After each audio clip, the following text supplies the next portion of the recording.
Hey guys, welcome. Today, my friend and I, CatGirl197, and I have decided to start um, a fun little comedy sketch thing.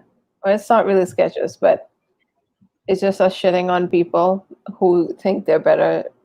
Well, okay, maybe they're not better than other people, but they're just not that good, and like someone has to tell them. So it's going to be us. Like, who else can it be? Can't be anyone else.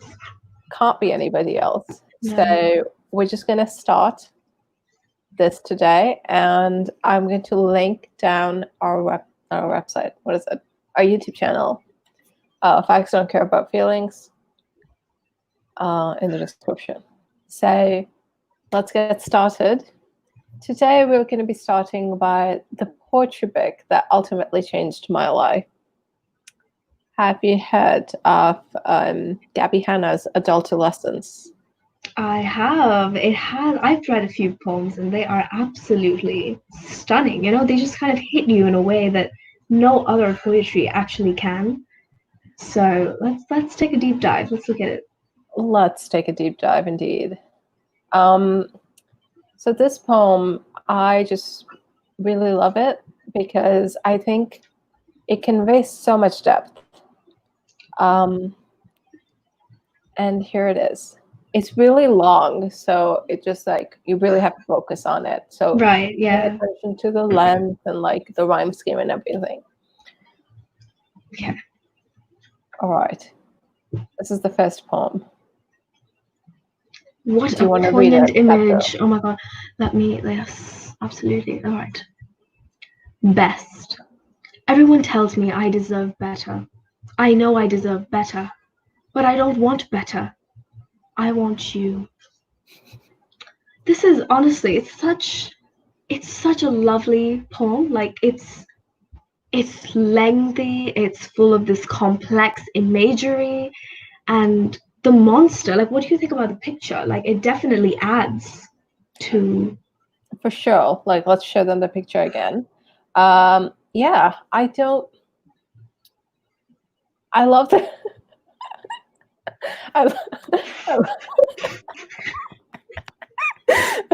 sorry, I just love the hair on it, Indeed. It really creates a statement about,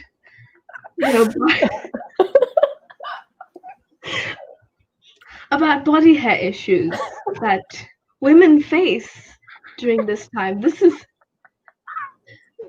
kind of the way we see ourselves in the mirror. And that's what Gabby Hanna is essentially tapping into our cognitive emotions, in which it says we need to be the best, but we look in the mirror and we see this horrendous figure, and she's just encapsulated it so well. And it's also about like the oh god, this is so bad, but it's also about the cognitive dissonance people face. It's like I am. Yeah. I can't. I am this monster, but I also want you. So I want you, the monster, but I am the monster. So I want myself.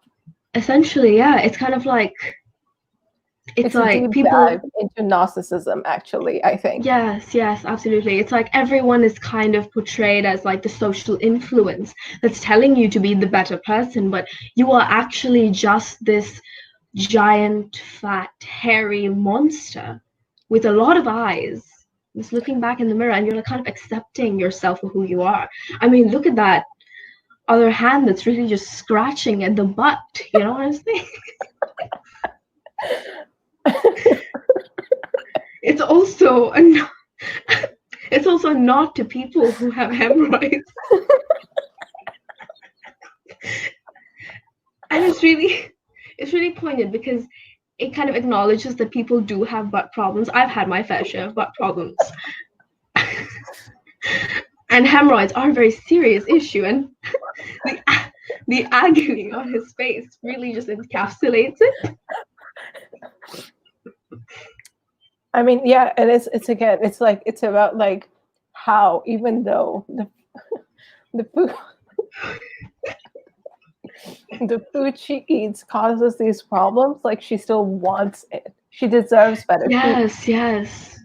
But she doesn't want better, but she wants No. it. And it's just like complex plethora of emotions, you know? Yeah, absolutely. It's like a nod to both self-identity, to like dieting issues, or like what do they, like food related mental disorders, and in relation to a kind of significant other. Like this poem can be just read on so many different levels.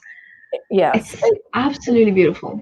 It definitely portrays depth on her as a poet's part, you Yeah, know, absolutely. Tackling so many issues at once, for sure. it's quite a feat, honestly.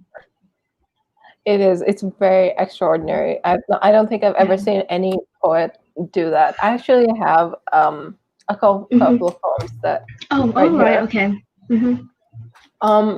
But I just don't think they're as good, Okay. you know. Or maybe I should just pull it up on the laptop. Yes, yes. Okay. So this one, it's a good poem. Mm-hmm. But it's just not as good or complex as Gabby Hanna's poetry. Right, Because okay. I don't know if it's possible to even reach that level, No, you know? it's almost impossible. Like, people can only attempt.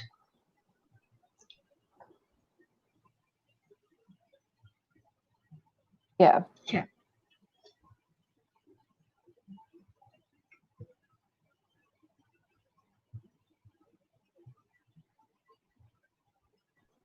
Sorry, it's taking so long. Like, Oh no, that's all right. I'm just like really spontaneous. So, okay.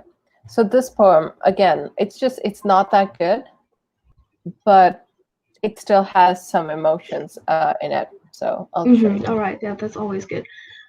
Okay. It's Right. called For When I Have Fears, I May Cease to Be by John Keats. When I have fears, I may cease to be, for my pen has gleaned my teeming brain. Before high-piled books in charactery hold like rich gardeners the full ripened grain. You see, it's so plain. No, yeah, exactly. Like, Like the guy's it, scared. Okay, cool. yeah, exactly. And what do you mean my pen has gleaned my teeming brain? Like, what does that even mean?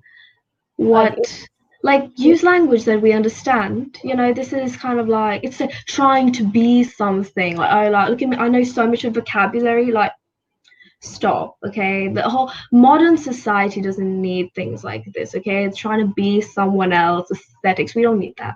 We like it's raw too things. Yeah. pretentious, you know. It's way No, too pretentious. way too pretentious. No. Teeming brain. Who even Like, says that anymore? what is even teaming? Like, is it like a football team? I'm guessing it has something related to tea, perhaps something about tea, and then mink, the animal, something about them together. Probably, I'm not sure. You know, maybe a mink that is drinking tea in the brain. See, the images are just so absurd. It's absolutely ridiculous. All right. Anyway, It's on to the crazy. next. Yeah, let's Okay, get so this we're over gonna with. go. Okay, I'm sorry. Okay, No, it's anyway, fine. so we can clearly tell that John Keats, whoever this guy is, like he doesn't know how to write. No. Anyway, so we go back to adolescence. Yes. Oh, just seeing that poem again, really. Oh, Oh just. my God, there's more layers. Oh, there's It more. wasn't about hemorrhoids. It wasn't. Oh my goodness. That, Wow. This is what I love about Gabby Hanna. She just surprises us, you know? It's yeah. just beautiful. Look at that. Wow, I did not Flowers. see that coming. Like, I Yeah. have read some for poetry, but I didn't know this was it. Anyway, No. Oh my. okay, so next we're going to go on to a different poet. Her name is Carolyn Kaufman, and we're gonna go on her Instagram actually. All right. So she's She a seems sweet little lovely. girl. Yes. Yeah, she's really sweet. Her name's Poetic Poison, and yeah, we're not gonna read the captions, but we are gonna read her poems. Okay, this is great. She has a quote by herself. That's I guess. lovely. Mm-hmm. Yeah, I'm surprised I'm still alive, but I'm grateful for it. Good, cool. Very Okay, let's go. poignant. Yeah. Okay, well, this is from her book, which is apparently called "When the World Didn't End Up." Poems. Is that? Sorry about that. I need to attend to my family 1 minute. No worries. So while my friend is talking, I'm going to be analyzing the poetry. Oh, she's back. Okay, great. Sorry about that. No problems. Oh, sorry. All right. Next we go to her poem. Yeah, so I guess her book is called When the World Didn't End. Poems. Great. We love that. Okay, let's read a little snippet, Yes, let's do that. To the little girl who never cared what anyone else thought, I've missed you. Welcome home.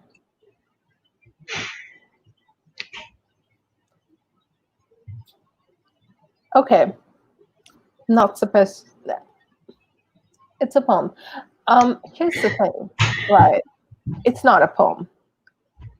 What is this? I'm sorry. Don't mean to be this character, but like, what is this? It does convey, on a serious note, a quite poignant image of, someone welcoming an older version of themselves home to themselves. But I do think a lot of development, there could have been a lot more development of the idea, of the kind of image. It is a very good idea, but it just has not been developed, like with all seriousness. It's not a poem. I'm sorry to shit on this, but I understand she was bullied and depression from what I'm reading, but it's just, I understand that people have problems, but I think it's important to actually understand that you're making people pay for all of this. So you want to at least write something that's not just words. Perhaps on a deeper sociological level, these kind of poems show how little people need nowadays to feel welcome. Again, that's, I guess, an indication of a sociological issue, because we'll look at that. But there's also this other part that it shows the narcissistic nature of our society these days, I feel. Absolutely. Because, Yeah. People in the, poets back in the 19th century or whatever, they used to write about themselves, but it was not only about themselves, it was also to service or to, kind of pay homage to like the literature, to pay homage to words, the usage of words and literature, essentially. Like that's what they were serving through themselves, using themselves as the medium to kind of get to the end point, which is a good piece of literary work. But people these days, they use themselves as themselves, and they kind of tell the story without really caring about anything else, and without caring about the literature, without caring about the religiousness of the words. They don't respect it anymore. It's just about themselves. My struggle, what I have gone through, which may be valid, don't get me wrong, but it is, when you're asking people to pay money for it, you need to think of something more than yourself. Definitely. But yeah, I couldn't have said it better. I have a few more examples over here All where right. um, I guess you can see the narcissism in this generation. And I feel like in a lot of ways, like we are a very caring generation, but also in a lot of other ways, it's like it's all about ourselves, you know? But anyway, I'll just show you a few other examples I have of All this. right. Okay.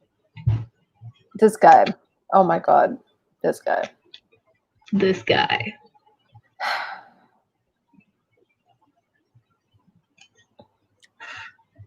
I was drunk on her laugh and the moonlight and the rum.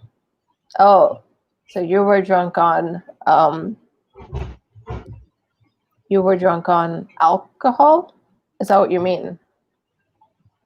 Because that's wild. Because I have actually never been drunk on alcohol. I've only been drunk on water, actually.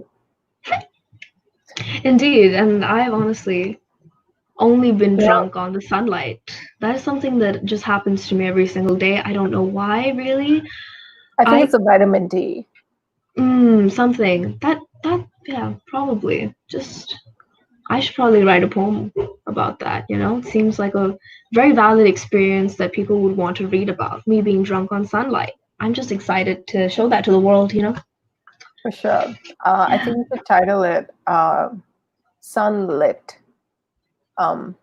It's also about like just the experience of being drunk, being so like lit, you know? Yeah, no. It's definitely because it definitely is not because I have been day drinking or I have a bottle of alcohol in my room. No. It's the sun. It's very obvious. Of course. Anyway, and it's not like, you know, I'm guessing that he is in love with this girl.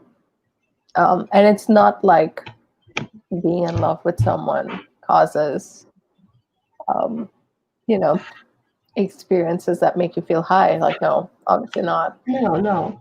And actually, in fact, he actually conveys a kind of deeper meaning to this because there's no mention of the word love in this poem, right? It's only drunk, it's only addiction, an obsession, a kind of unhealthy influence on the body. So he is romanticizing this moment that is actually not good for him, which is kind of bad for the rest of society because they read something like this and they're like, yeah, I should be drunk too, leading to a whole lifetime of alcoholic problems or alcohol issues and addiction problems.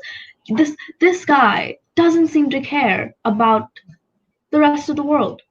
He might have a deeper meaning, but it's endorsing being an alcoholic, being on drugs. Kind of ridiculous. That's not even the worst part. Like he's also Right. endorsing, just like he's romanticizing moonlight. And that I just, you know, I can take other things, but that I cannot take. Right? Yeah. Gosh, this is such a dick move. You know what I'm saying? It's absolutely ridiculous. Absolutely ridiculous. Like, Moonlight. don't What did you moonlight know? ever? Uh-huh. Like you Yeah. have to put SPF to go in the moonlight. Exactly. So like it's like that could cause cancer. Like it's moonlight, you know, and you're drunk. Oh my God, that's a little bit insensitive. But anyway, let's look at the comments. What's this? Love this. Love Okay. this. Beautiful. Me too. Two clapping emojis. Simple, but yet. Oh wait, we never spoke about the rhyme scheme of this. Oh yes. Right. Okay. 2 commas and a period. Yes. And I was drunk on her laugh. So that's 3 syllables, 2 syllables, and 1 syllable. And then 2 syllables, 2 syllables, and 2 syllables, and then 1 syllable. This is kind of like, you know, how a relationship begins. First, it's huge, it's 3 syllables, and then you kind of get a little disillusioned, and it's 2 syllables, and then it's just 1. And then you guys try to make it better, and it's constant for a little bit, 2 syllables with 3 lines, and then finally it ends with the disillusionment, and then there's a full stop right there. And then to the sound if you close your lips together, and it's kind of like a definitive end. So I quite like this. Okay, I kind of take my initial statements back. This was intentional, definitely. I think he wrote it to make it seem like it wasn't intentional, but I think he's fucking with us, I think it is intentional. Yeah. Yeah, I think you're totally right. Wow, Mhm. like I've never looked at it this way before. This is crazy. Yeah. Amazing. Damn. Okay. Next.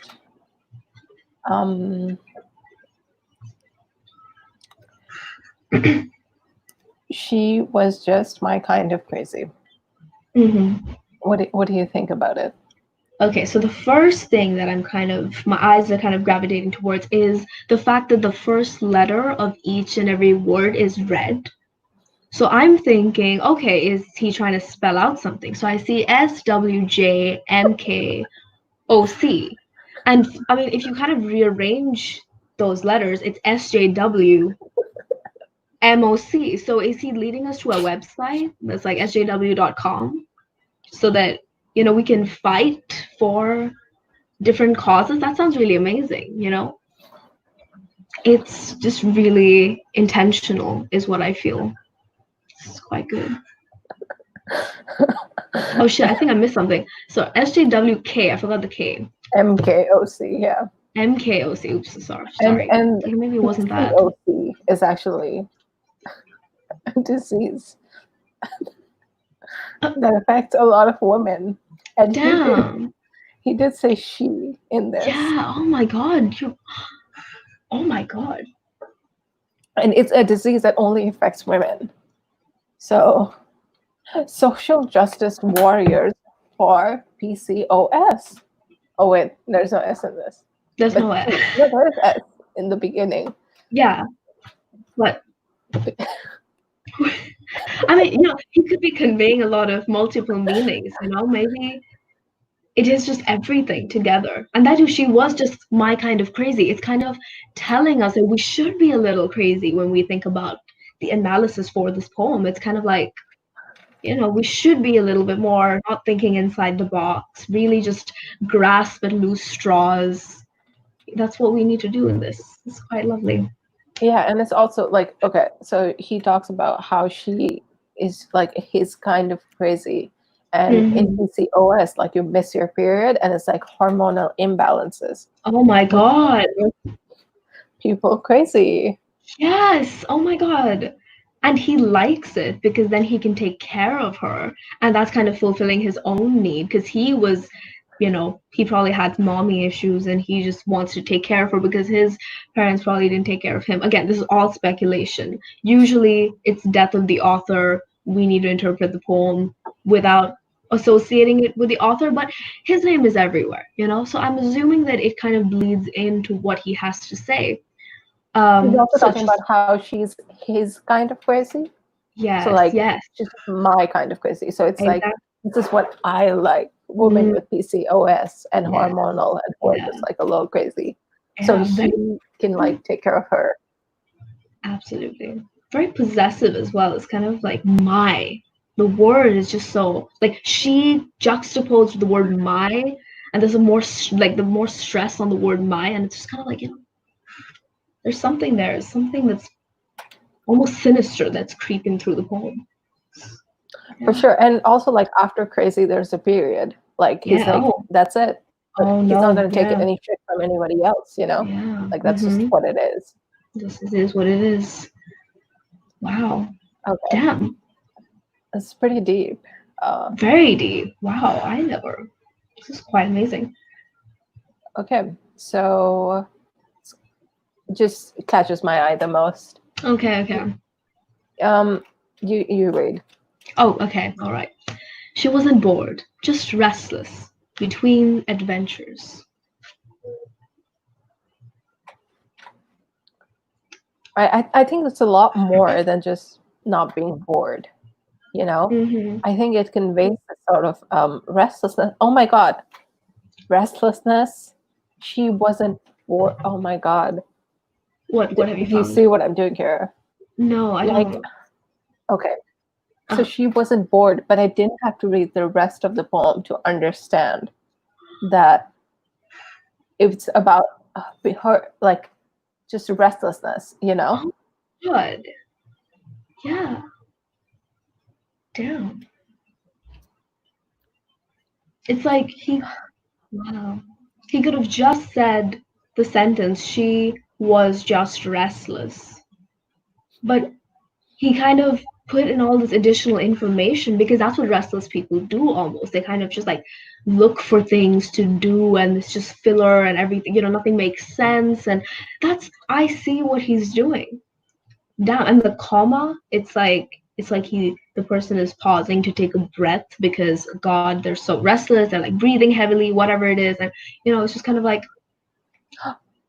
you breathe Oh in. my God, someone with ADD really resonate with this because it's like, I'm not bored. I'm just like really, really restless all the time. So I just have to have these adventures, Exactly. Yeah. And oh my God, I just found something. The word between is between two sentences.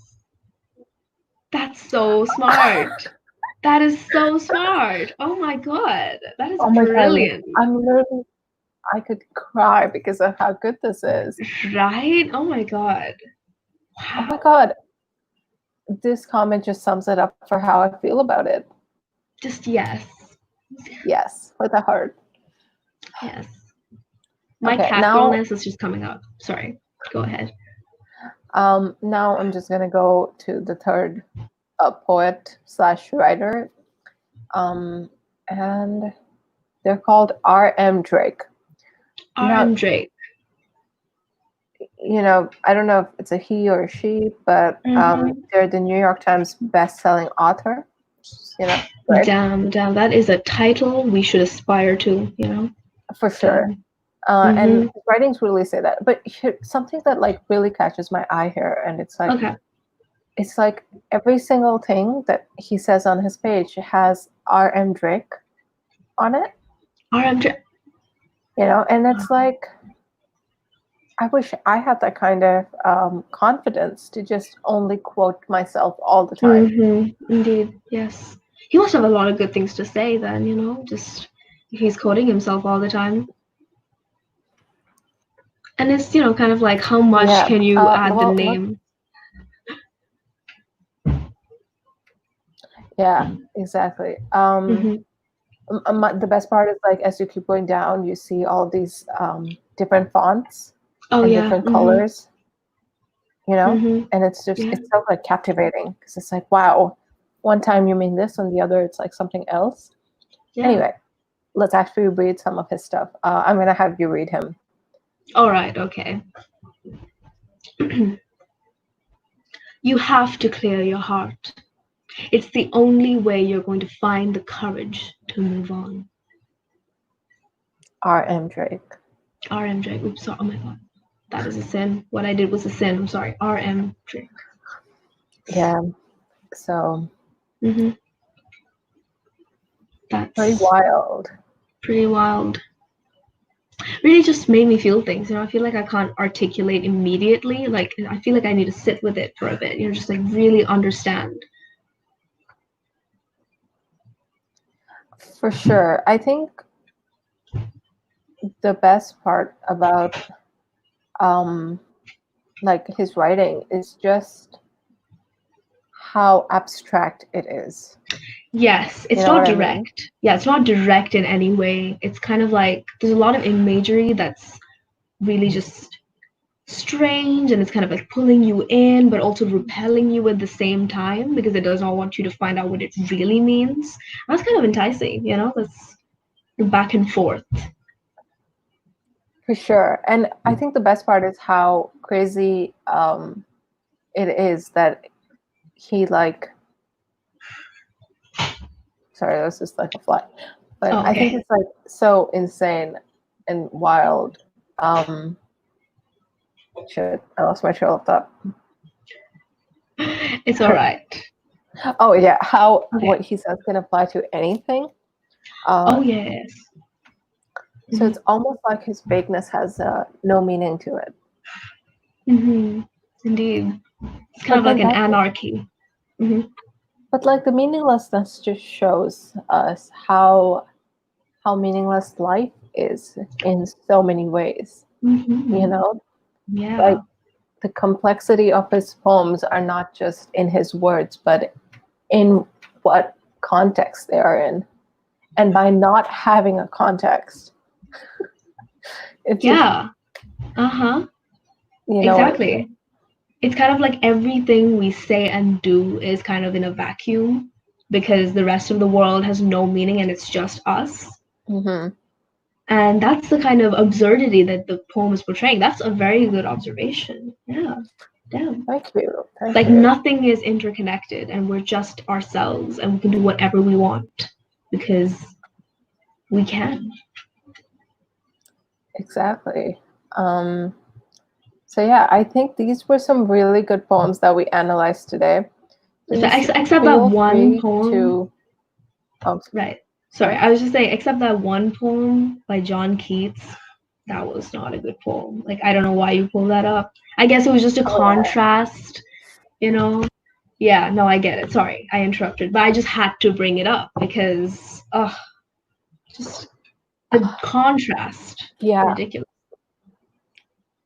I know. I just wanted to show how bad it was in comparison to all these other poems and authors and writers, you know. So anyway, our next video, which is going to be on Facts Don't Care About Feelings channel, we are going to review this book. It's Jake Paul's book. If I'm not wrong, it's called You Gotta Do What You Gotta Do. No, sorry. it's You Gotta Want It. And yeah, and the video after that's probably going to be like Lily Pons, you know, just the most renowned authors. We don't really look at classics. I mean, these are classics, but Yeah, you know, we don't exactly. look at others. The old people. Like, okay, boomer, calm down, you know. Yeah. Oh my God. You know who I hate? Like Charles Yeah. Dickens. It's just so bad. Right? Like, what do you mean by the great expectations? Like, what do you mean? What do you expect from us? See, that's the older generation's problems. It's like, oh my god, I have so many expectations on you, and they're so boomery. It's like, stop. like stop it. Like I'm so glad that that era is over. Like they didn't even really Right? know what literature was or Yeah. is. It's just a bunch of like, oh, like thou art gorgeous at like calm yourself, you know? Just Like use stop the trying to be acronyms. cool. Exactly. Use your acronyms. Stop trying to be cool. Stop trying to inflate your ego by using big words. Like, just be simple, be straightforward, but also Exactly. complex at the same time. Like, it's not an easy feat to accomplish. Yeah, it's like no, it's hard. It's It's very hard. difficult, which is why like most people before our generations have not been able to do it, you know? Oh, they have just not. They failed. Literally, they're just failed. Oh, ridiculous. Anyway, so we would like to thank Lucas Martinez for saying hi. Oh, Hi back. hello, Lucas Martinez. Hi yourself. And no, we don't mind you here. Oh shit. Okay. All right. Okay. Thank you for watching. And if you want more serious, heartfelt reviews, make sure to subscribe to Facts Don't Care About Feelings. Facts Don't Care About Feelings. And you will be seeing Jake Paul's reviews soon. All right. Very excited. Bye bye, Bye, guys. guys.